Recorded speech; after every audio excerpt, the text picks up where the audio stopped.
Higit 20 opisyal po ng DPWH mga kontratista ang pinapasama na po sa Immigration Lookout Bulletin, mga kababayan.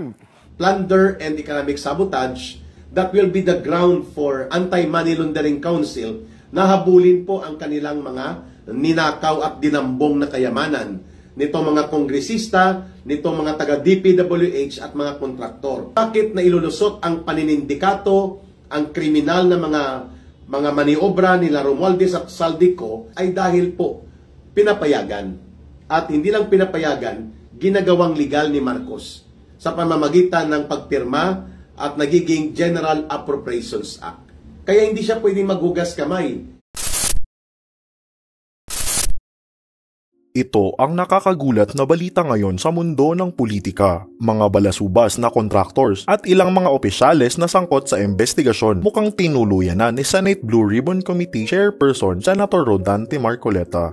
Sa kanyang pahayag ay sinabi na nga ni Senator Marcoleta na di umano ay nakipag-ugnayan na siya sa mga karampatang ahensya ng pamahalaan para mas lalo pang mapaigting ang kanilang pagsisiyasat. Ayon nga sa kanya ay meron ng lookout order para sa mga individual na sangkot sa investigasyon upang mapigilang makaalis ng bansa ang mga ito at tumakas sa investigasyon. Dagdag din ito ay posible ding ma-freeze ang kanilang assets kung mapatunayan man sa pamamagitan ng Anti-Money Laundering Council at preventive suspension sa mga aktibong government officials na merong partisipasyon sa maanumalyang issue. Talagang pinakita ni Senator Marcoleta na hindi sila nagbibiro sa kanilang investigasyon at ang sino mang dawit dito ay mapapanagot sang-ayon sa batas. Bagamat hindi pa naman tapos, ay marami ang umaasa na hindi lang basta salita ang gagawin ng Senate Blue Ribbon Committee sa pangunguna ni Senator Marcoleta, kung hindi ay dapat talaga merong managot o di kaya makulong para maging babala sa mga tiwaling opisyal ng gobyerno. Ang problema dyan, yung ilang mga isinasangkot, na lalo na yung mga kontraktor. Oo. Ayan, nag-aalisan na. Aba, teka lang. Hindi, mayroong ano siya, no? Ha? Lookout bulletin. Mayroon ka ba hawak dyan? Oo. Ayan, yan. May order ng lookout, di ba? Oo. Ilan pa yun? 25 ata lahat eh. Wala dito, hinahanap pa eh. Hiniling ni DPWH Secretary Vince Dizon, di ba? Oo. Na maglabas ng lookout order. Oo. Ang DOJ. Yes. Oo. Humiling siya sa DOJ. Pero lookout bulletin lang yan, ha? Hindi po departure order, ha? Kaya lang ito ay sa mga opisyal lang ito ng DPWH. Oo. At ilang kontratista. Yan. Pero Higit 20. pwede ba diyang ano yun? Pwede, halimbawa, private citizen. Bakit lookout bulletin lang naman, no? Oo. Ayun. Pwede So, kang aalamin. umalis. Hindi, ang problema dyan, bago pa ilabas ito, hinihiling pa lang, so wala pa. Di ba? Hinihiling pa lang. Bakit? Sabi naman ng Sendante Marcoleta, may nakalabas na raw eh. Yun nga. Oho. May nakalabas na. Ayan. Ito, pakinggan ho natin, Senador Rodante Marcoleta. Sino ba yung Hindi mga naman ibig sabihin lumabas dahil doon. Merong nandyan sa ibang bansa. Malay mo, baka umuwi naman sila. Hindi ko naman sinabi na nagtago.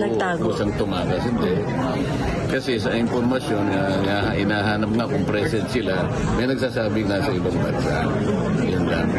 Pero may commitment sila sa iyo, sir, na uuwi sila kapag pinatawag nyo na po sa Blue Ribbon? Hindi, wala kaming makita kasi nga nasa ibang bansa. So hindi namin malaman kung ano isasagot na. Pero may representative sila. Ang problema lang, may capacity ba na i-represent naman sila, lalo na sa mga tanong na very crucial. So maaari namin silang ipa-aresto eventually. Mga dalawa na lang naman yata tayo. Sir, sino yun? DPWH or contractors? Sa panig ng mga contractors. Dalawa, sir. Yung hindi pa sumisip po. Dumating na yung ano na lang. Kaya lang, may mga procedure kasi tayo. Kailangan show cause order. Pagka hindi naman niya in-observe yun, sabina, papulan sabina, mapipilitang huwaran. So, para naman hindi na masyado tayong mabalasik. Hindi naman yun ang ating ipakay. Ipakay natin, makatulong sila para mahanap natin ang maraming kasagutan sa maraming tanong. Sir, last. Ayun, oo. Pero hindi naman pala kaya nag-abroad ng tago. Kundi mga nauna na ata nila talagang schedule. Hindi naman daw niya sabi ng magtatago sa ano. Pag hindi na bumalik. Ayun lang. Kasi kung nandun na sila, no? Hindi ba? Oo. Pag hindi na bumalik. Sabihin kasi yun, official yung lakad namin, yung sa mga sandaling ito. Oo. Nako, patatawag na pala kami. Dito na lang muna. Kahit ito yung official, gawin natin unofficial na. Ito na po. Yan, Nelson, ha? Ito. Saan na ba yung... ito na po yung hiniling. Baka kilala nyo po itong mga ito. Yan. Mahigit 20 official po ng DPWH, mga kontratista, ang pinapasama na po sa Immigration Lookout Bulletin, mga kababayan. Ito po mga pangalan. May papakita ba sa telebisyon? OIC, Assistant Regional Director, Henry Alcantara. Ayan. Sumula pala doon sa pagiging DE, naging ARD pala si Ginoong Henry Alcantara. OIC, District Engineer, Bryce Erickson Hernandez. Ayan. OIC, Assistant Director Engineer, JP Mendoza. Engineer, Ernesto Galang, Planning and Design Section. Engineer John Michael Ramos, Construction Section. Engineer Norberto Santos, Quality Assurance and Hydrology Section. Engineer Jaime Hernandez, Maintenance Section.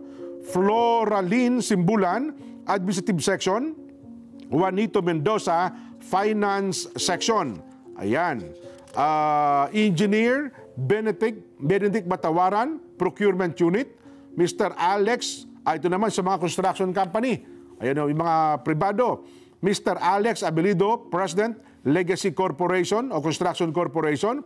Mr. Cesara C. Discaya at Pacifico Discaya, Presidente ng AMO, Alpha and Omega General Contractor Development Corporation. Miss Maria Roma Angeline Rimando, Owner, Manager, St. Timothy Construction Corporation. Mr. Alan Quirante, Owner, Proprietor, QM Builders. Mr. Ernie Bagao, Owner, Proprietor, EGB Construction Corporation. Mr. Yumir Villanueva, President, Top Notch Catalyst Builders Incorporated. Mr. Lawrence Lubiano, President, Center Waste Construction Development Corporation. Ito yung tinatanong kanina, pinakita natin kay Sel Jokno, no, ha? Aderma Angeli Alcazara, President, CEO, SunWest Incorporated. Mr. Edgar S. Acosta, President, Hightone Construction and Development Corporation. Mr. Wilfredo M. Natividad, Owner, General Manager, 888 Construction and Supply.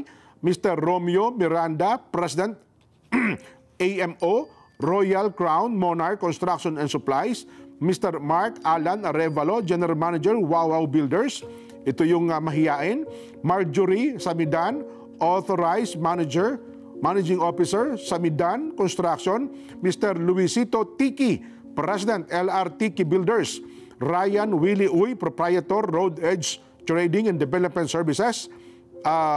Ayun, silang lahat. At sabi naman ni Secretary Boying Rimulya Nelson, pinirmahan niya po niya ang Immigration Lookout Bulletin. Ayaw, meron na. Yan. Naka-lookout na. Opo. Hindi sila pipigilin kung sila lalabas ng bansa, kundi sila po ay i-report kapag, halimbawa, si Discaya po lumabas ng bansa. Iyan na. Ilalagay sa listahan. Lilistahan na lumabas. Si Lubiano po ay nag-abroad. Lumabas na po. Oo. Halimbawa, si Wawaw po ay nagpunta ng Bulacan. Ay, umuwi pong Bulacan. Taga-road po sa kasi. Ayun. So, hindi pa pala whole departure order. Hindi. Yun po ang aabangan at babantayan natin. Kasi ang pwedeng palabas niyan, kailangan meron ka talagang nakapile na kaso. Oho. Wala pa naman kasing kaso laban sa kanila. Kahit no? complaint sa DOJ para pagbatayan ng whole departure. Sa part naman daw po ng Kamara de Representante kahapon, Nelson, yun hong kanilang ginawang pagdinig. Ano ba? Sabi ho ng chairman ng TRICOM, walang sasantuhin sa mga yan. Kasi para bagang... Kahit si Ninyo, hindi nila sasantuhin? Ninyo Mulak? Kasi para bagang sabi, namimili lang kasi kayo yun ang ibig sabihin. Parang namimili kayo ng mga ipatatawag at saka tatanungin Parang yun ang insinuasyon ng iba. Anong sabi pa? Kaya sabi po ni Congressman Terry Ridon, ang investigasyon na ito ay sa anyang pinagsanib na hakbang ng House Committee on Public Accounts, Public Works and Good Government ay tuwirang pagtugon daw po sa panawagan ng Pangulong Bongbong Marcos sa kanyang SONA. Una, tinututukan daw po ng komite ang 55 million flood control projects sa Baliwag, Bulacan. Binanggit din po ni Redon ang 2 substandard na proyekto sa Kalumpit at tinukoy din po niya ang pag-amin sa Senate Blue Ribbon Committee hearing ng Pamilya Diskaya at nilito din po ng Infracom Chair na magiging komprehensibo at patas daw po ang investigasyon. Bukod sa papapanagutin, sinabi din po ni Congressman Redon na layon po ng investigasyon na maglatag ng mga reforma. Nason, ako sa bandang huli, yun talaga dapat ang masolusyonan dito, reforma. Maisaayos ang mga patakaran ng gobyerno. Hindi puro forma. Hindi po puro forma. Oho. Kaya ako nga nangangamba, Nelson, actually doon sa ipinag-utos ng DPWH na isuspend ang lahat ng bidding. Sana po, ang tag doon, kasi ang construction, halimbawa, Nelson, ikaw isang construction worker, tayong dalawa, construction worker, ang trabaho natin, arawan yan no work, no pay yan Pagka ipinatigil natin ang trabaho ng isang construction company, wala kakainin niya. Hindi po susweldo yung mga construction worker. Malaking, gaano kadami yan nationwide ang maapektuhan. Paano i-absorb? Paano po i-absorb? Paano po sila kakaya? Kaya ako naniniwala na si Secretary Vince Dizon ay alam ang gagawin. Kung ito man po siguro ay sinuspend niya yung bidding, sa lalong madaling panahon makapaglatag po kayo ng mga hakbang para hindi po mahinto ang mga pagawaing bayan, Nason. In fairness po pagawaing bayan po yan, kung meron man pong gumawa ng kabalbalan, yun ang papanagutin natin. Pero kung totally ipahinto natin yan, Nason, panganib po yan sa ekonomiya ng ating bansa. Napakalaking panganib po yan. Ay baka marami yung construction worker na dyan nang umaasa ay magugutom ho yung mga yan. Diba? Paano pamilya ng mga taong ito? Diba? Yun po ang ating inaalaala. Sana po makapaglatag tayo ng mabilis. Kaya nga sabi ni Secretary Dizon, diba? Clean, Sweep clean. Sweep clean. May update din tayo na ang Philippine Construction Accreditation Board, PCAB, kinansila na po ang permit and licenses to become contractors ng 9 na kumpanya na associated po dito sa paboritong kontraktor at grupo ng mga kontraktor na ito na paborito ni Tambaluslos, itong sila Sara Diskaya. 9 sa mga kumpanya na inamin naman niya na sila din po ang gumagawa ng hakbang upang magkaroon ng manipulation sa bidding at nang sa ganun po ay makupo at makontrol ang resulta ng bidding ay tinanggalan po ng license and permit to become contractors. Ito pong 9 na kumpanya, according to the news that we have gathered sa online bilyonaryo, nakita ko kahapon, ang PCAB ay ito po yung organisasyon na nagbibigay ng regulatory permit and accreditation sa mga nasa construction firm and business. Ang Philippine Construction Accreditation Board. Yun po, At sana po ang AMLAC na rin ay gumalaw na. Kagaya ng ginawa ng Bureau of Customs na pinagkukumpiska na po ang ilan sa mga mamahaling sasakyan nito ng mga criminal contractors kagaya ng grupo nila Diskaya at nila Saldico, Dapat bawiin na po ito sa kanila. Karen Ann, thank you for your pagpapakulay. Na-appreciate po ni Ka Eric, malaking bagay po yan.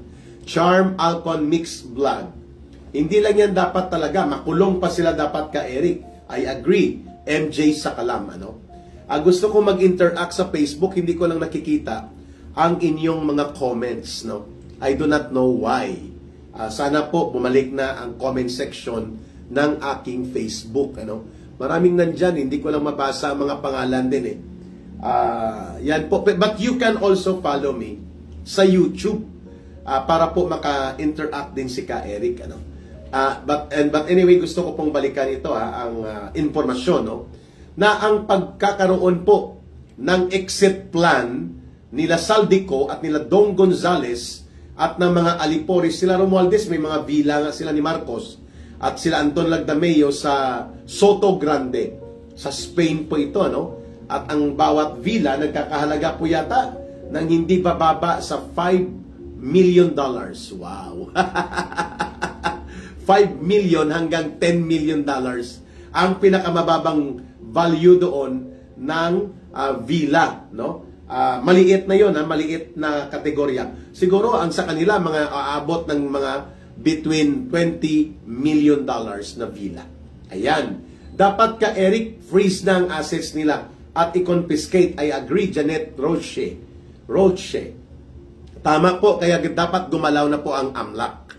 Pwede na po ito mahulog sa economic sabotage na crime, plunder and economic sabotage that will be the ground for Anti-Money Laundering Council na habulin po ang kanilang mga ninakaw at dinambong na kayamanan nitong mga kongresista, nitong mga taga-DPWH at mga kontraktor.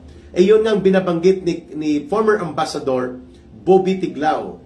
If Marcos is really sincere and serious enough na habulin at papanagutin at maipakulong at mahatulan itong mga mandarambong na involved po sa pagnanakaw at pangungulimbat sa pundo ng bayan, dapat pinagalaw po ang buong makinarya ng Estado. Like Anti-Money Laundering Council, National Bureau of Investigation, Intelligence Service of the Armed Forces of the Philippines, National Intelligence Coordinating Agency, lahat ng mga abogado, nagbuo dapat ng special legal team to build the case and then help the ombudsman to prosecute. Yan po dapat ang ginawa ni Marcos. Pero wala Puro lang press release, puro lang pabisita-bisita, at puro lang pa iling-iling ng ulo, at puro lang pa-interview, at kunwari ay may ginagawa.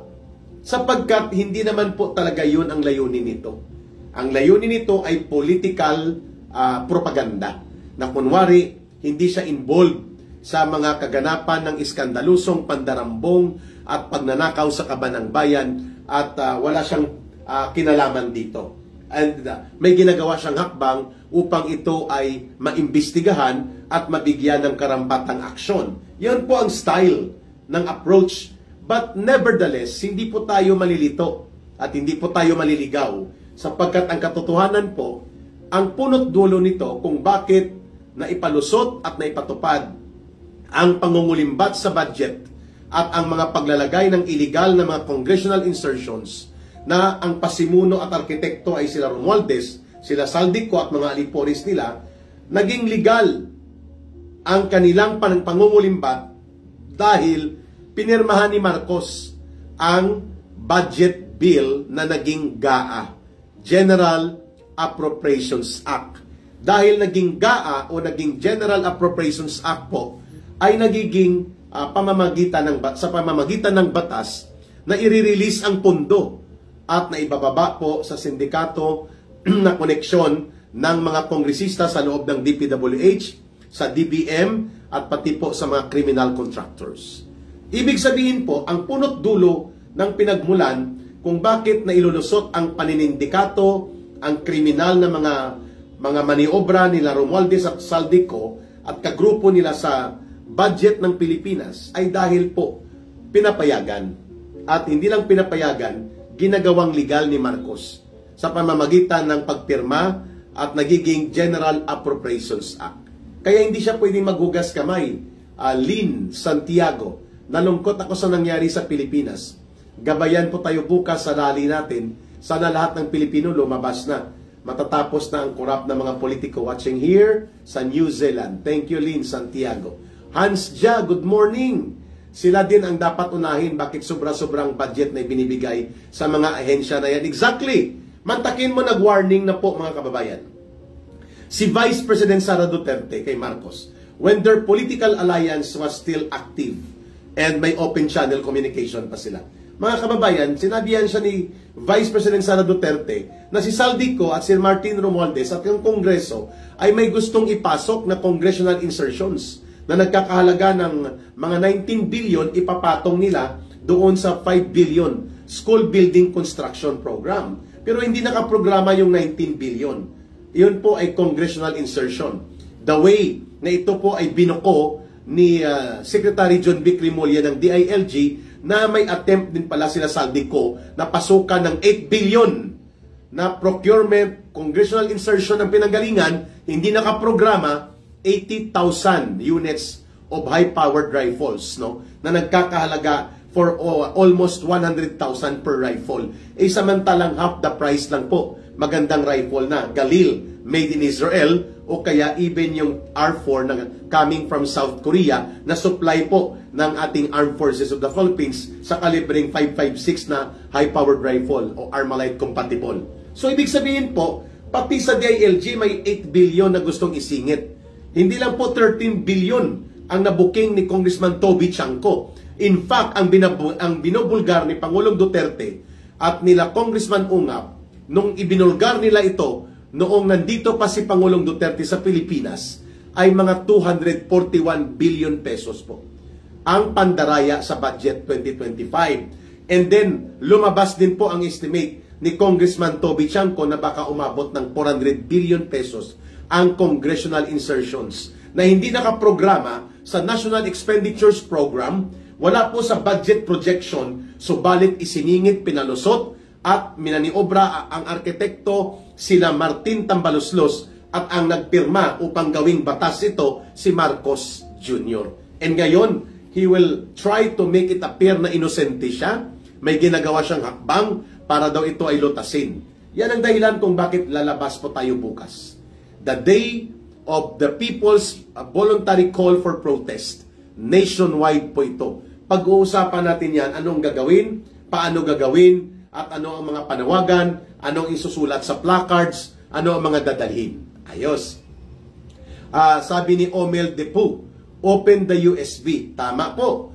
Kaya nga, to the rescue, itong si Boy Banal na Aso, Santong Kabayo, hindi elected, ngunit kumelected, saling pusa, at napakayabang at hambog, no? Itong si Benny Abante, no? Nakita ko yung interview niya sa kay Pinky Web. Tinanong siya, no? Nagmamayabang siya eh. Mabuti na lang tiningnan ko, sabi niya, ang mga list of contractors ko, wala doon sa listahan na binanggit ni Pangulong Marcos. Sinopalpal siya ni Pinky Web. Sinasabi po ninyo na